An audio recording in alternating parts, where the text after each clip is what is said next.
Well, and when I think about what the role of, or who the character of the chaperone is, like, of course the place she's hanging out is the duplex, Of or, course. the Stonewall, where whatever it was in 1920. Marie's Crisis. When we finally leave the bar and we see that morning star. Oh, yes. She's very much a lady of the cabaret.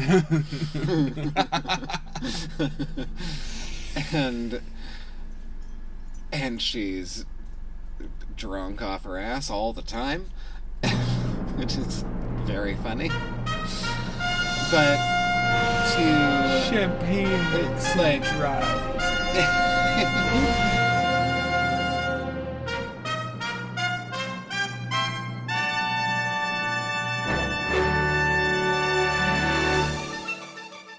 Welcome to Musical Midrash, and this week you're not just hearing from me.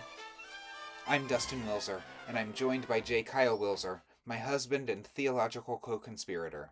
Together, we're diving into the joy, absurdity, and sacred resonance of the musicals we love and the ones we love to argue about. This is J&D Talk About Musicals. Well, welcome. Hello, everyone. Welcome to Musical Midrash. I'm Dustin, and I'm J. Kyle. And we are here to talk about musicals, particularly some major kind of queer casting news that a couple of shows have announced some major queer casting news in the last couple of weeks that we wanted to talk about. I'm very excited for what's coming up next at the Hollywood Bowl. I am a huge Cynthia Erivo fan long before Wicked days, but they is playing Jesus in Jesus Christ Superstar alongside Adam Lambert as Judas, and that's first of all a vocal pairing for the ages. It's going to be hot. But a really interesting approach to the idea of Jesus and Judas. And then the other show that is coming up is a benefit performance of the Drowsy Chaperone. And it has a, like, queer to the max cast. It sounds like that's the whole point, that it's an entirely non-binary or... Yeah. Featuring an entirely trans and non-binary cast. Yeah. Including Laverne Cox, Jonathan Van Ness, Betty Who, and Alex Newell. And if you don't know the Drowsy Chaperone, this is your homework. Go listen to the Drowsy. There's only one recording of it. You can go listen to it. It's starring Sutton Foster and Bob Martin, who also wrote it. It is my favorite musical, and I think it is possibly a perfect play.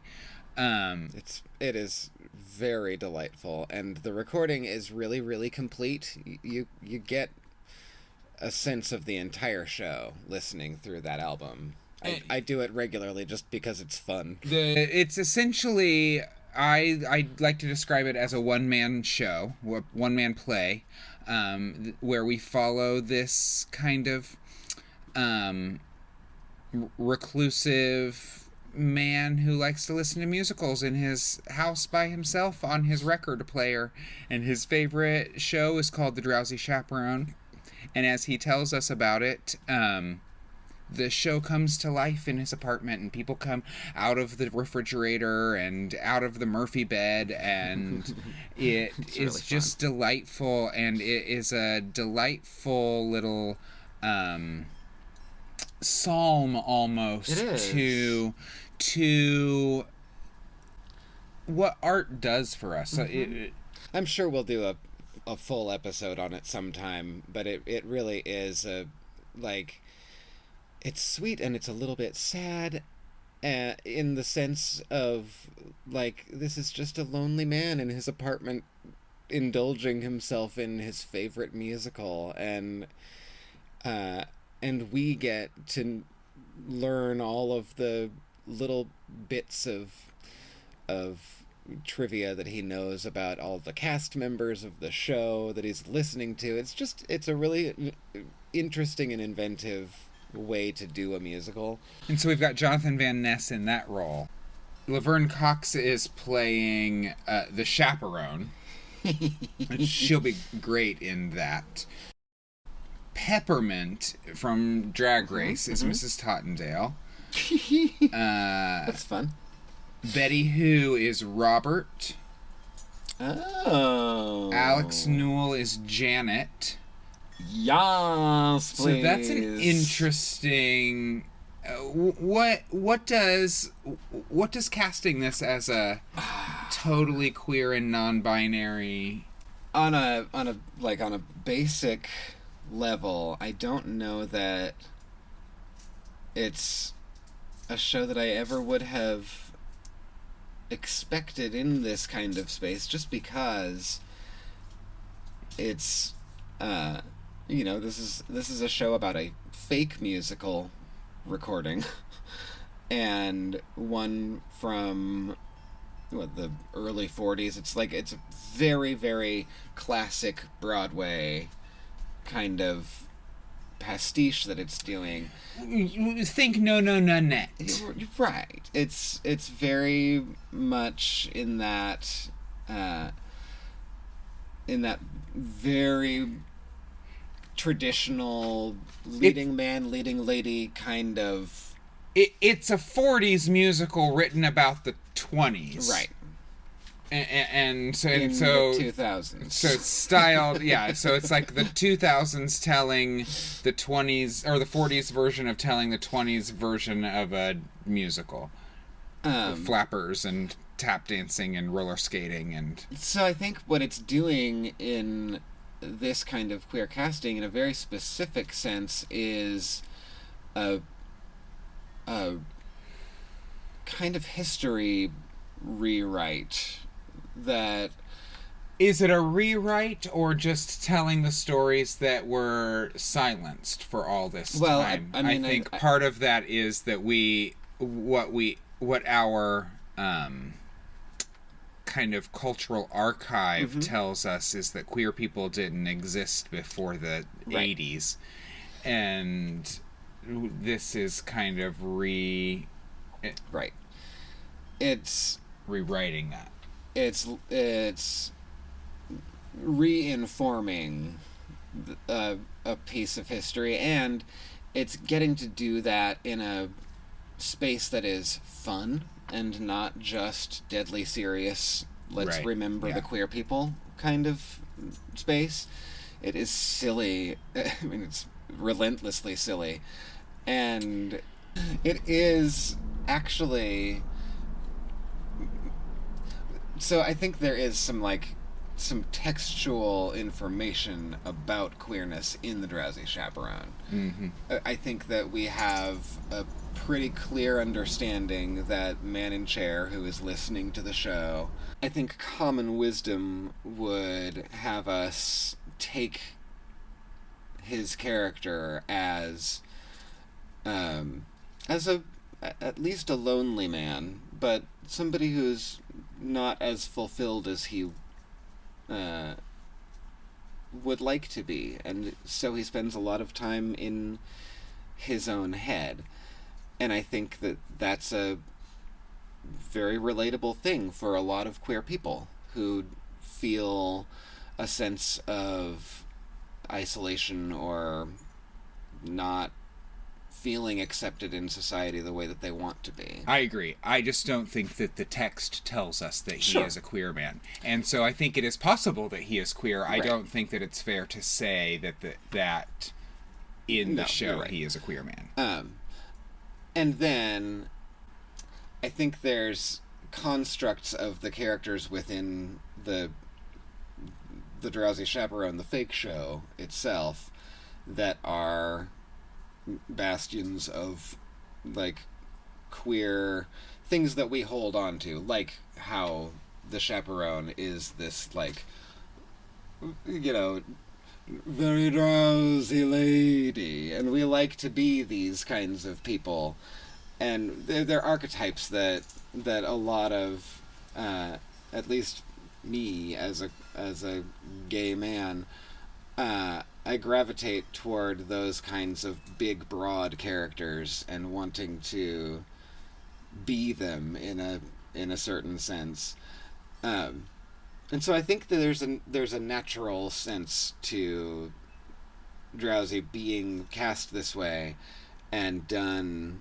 I think there's something both natural and surprising and interesting about taking it in this direction and seeing what happens to it. Well, and we didn't talk about Jesus Christ Superstar at all. What is, and it's not just those two who have been cast, of Correct. course. The casting announcement has Cynthia as Jesus, Adam Lambert as Judas, Philippa Sue as Mary Magdalene, you know her from Hamilton.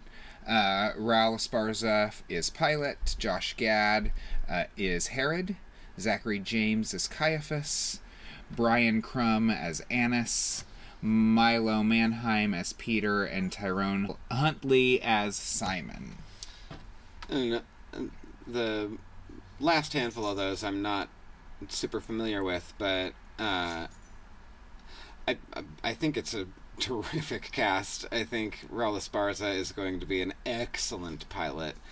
I think you can't go wrong with Josh Gad in a role like Herod. You can go wrong with Josh Gad in other roles, but this is a good one for him. I hope that it's... I have noticed that a lot of what Josh Gad does these days is Olaf as, and I hope we don't have Olaf as Herod. Sure. And I mean, you never know. It's the Hollywood Bowl. It's a one weekend thing, and so, you know, they may or may not lean into some of those things, but in the queer sense of it,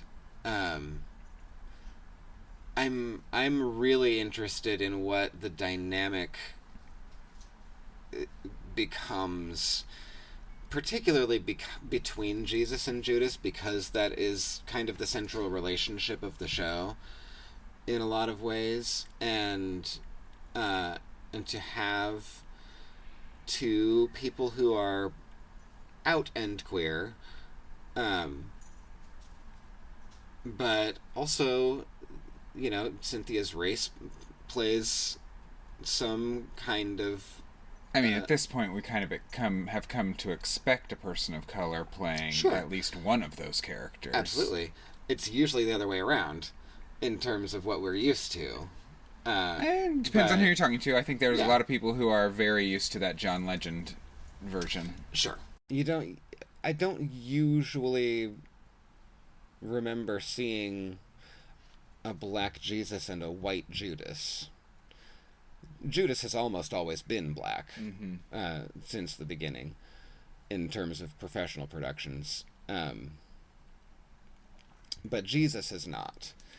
And so, you know, there's something in that dynamic, I think, but more importantly, I think what Cynthia brings as an actor to any role, I find her just utterly compelling at all things. I can't take my eyes off of her, and her voice is so on at all times that you're never worried that it's gonna go off the rails somewhere. And so I am so interested in what kind of intensity that is gonna bring alongside the obviously purposefully leaning into the queer energy of it.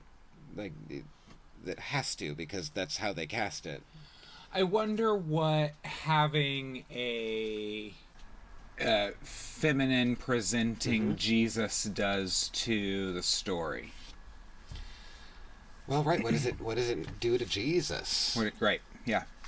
How do we think about Jesus just in our everyday church-going lives, if Jesus is more of a feminine presence than we usually let him be. It's interesting, actually, to consider that we've always kind of been presented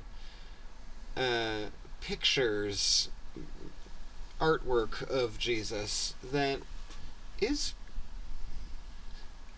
would be very feminine if he didn't have a beard. He's always got this luscious, gorgeous long hair and these beautiful, bright eyes, and he's depicted as soft. I wonder if that's all that it takes to understand Jesus in a different light. Allow that soft Jesus to be who he really is. You know? I wonder if there's a trans narrative in that as well. That would take a very strong directorial eye, but I could see it working. I don't know. Well, I wonder if there's even one to be discerned, right? Like, right. I guess is my question. I think there could be. Like I said, I think it would have to be a really, really strong directorial choice, and couldn't really be misinterpreted if it was there, because there is a lot of really interesting Jesus is trans theology out there in terms of... Well, that's kind of what I was getting at. Yeah. I think that there's an interesting trans story to be told. I don't know how much space there is for that within the text of Jesus Christ Superstar, especially in a venue as large and commercial as the Hollywood Bowl. I don't know that that's a place where a production is going to have that strong of an aim. I don't know that what I'm asking is there a trans story to be told on the stage? I'm asking about a trans narrative to be discerned out of having Cynthia Erivo play Jesus. I think it's trying to challenge our imaginations about who Jesus is and could be, and to give us options rather than trying to continue to limit the imagination of who Jesus was and is. And I think that's actually some pretty progressive thought going on there. I mean, now, this is not the first time that a woman has played Jesus in this show, but it's certainly the highest profile, and it's gonna be a big deal. The Hollywood Bowl in general is high profile, big deal. That Hollywood profile. I still remember that performance of Rent. Sure. With Neil Patrick Harris, and there was a major Hairspray at the Hollywood Bowl, and Chicago out there. I mean, all sorts of. They do great shows. This is one of the few opportunities that kind of the world gets to experience a highly produced live show. And also, it's an arena setting. It is a huge venue. Right. So there are limitations to what you can do with it, and also you have options that most theaters don't. So. Well, and I mean, Jesus Christ Superstar is an arena show. I mean, it doesn't have to be in an arena, but it is designed to be an arena show. It's a big one. What do you think is the sort of knowing the show and the relationship of Jesus and Judas as it's presented in the show, what do you think is the dynamic between a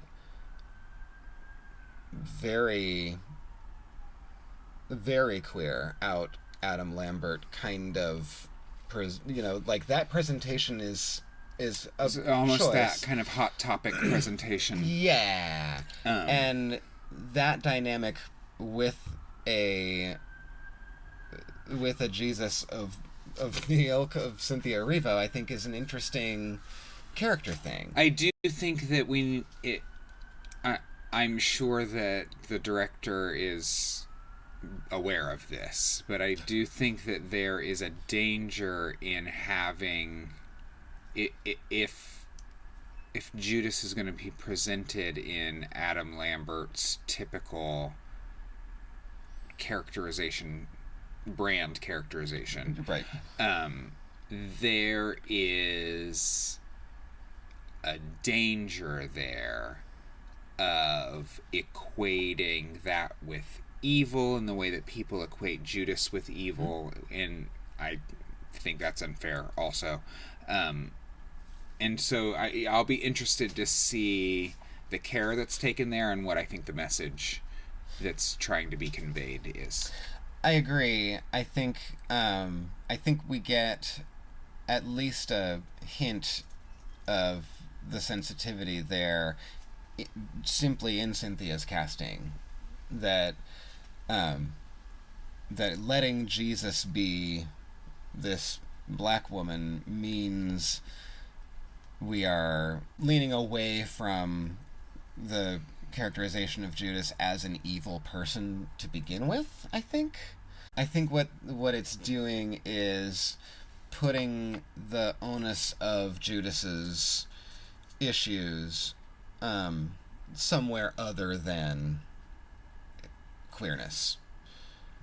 That it would be easy to assume that queerness was part of his evil if Jesus wasn't also a queer presenting. Well, except for I'm not even sure that what I mean is his queerness, so much as what I mean is of his outward expression, the kind of painted lady, kind of, his put on black and his, the dark eyeliner and the pale makeup all kind of points to this idea that a certain culture has decided is quote unquote satanic. Right. And what does putting that onto the character of Jesus? Yeah, I think you're right. There is that. I think largely we're kind of over that as a society, over the assumption of the black paint being satanic. I think we're post satanic panic. Are we? Well, who knows these days, but in the sense of what we grew up with, it's a very different atmosphere than it was then, and my mom is not afraid of people with black nail polish anymore. But you're right that there is still it would be easy to make that assumption as a aesthetic choice in terms of direction and characterization. And I still think that having Cynthia as Jesus against that is sort of taking away some of the power of that characterization as an evil presentation. Anything else? What are you excited? What are your hopes and your expectations? I need to experience Cynthia's Gethsemane. I need to experience. This sounds terrible, but Adam Lambert performing Judas's suicide. I mean, that number is so intense and so heart-wrenching and sad, and it means a lot to me, that number, and I think he's going to be spectacular at it. And then, I mean, just give me Alex Newell doing everything. Alex Newell as Janet, come on. I want it. I am more excited for Laverne's As We Stumble Along. It'll be fun. Yeah. It's a great song. All right, well, thanks for chatting with us about this news. Let us know what you think about these casting choices and what you're excited about. Yeah. See ya. And we look there, That's our cue. Thanks for joining us on this episode of J&D Talk About. If you laughed, shouted, "No, you're wrong," or had a sacred aha moment, we'd love to hear about it. Subscribe, leave a review, or send us your favorite show tune theology. Until next time, remember, the theater is a sanctuary, and every conversation can be a prayer. nor right from wrong, and the best that we can do is hope a bluebird will sing his song as we stumble along. Follow me on Blue Sky, TikTok, and YouTube at Dustin Welser and join the conversation. If this episode moved you, inspired you, or made you think, share it with a friend, leave a review, or drop me a note. Until next time. 6 excruciating continents. Antarctica. Oh, please. Still, you mustn't let it lick you. This planet, oh so bland. Keep your eyeball on the highball in your hand.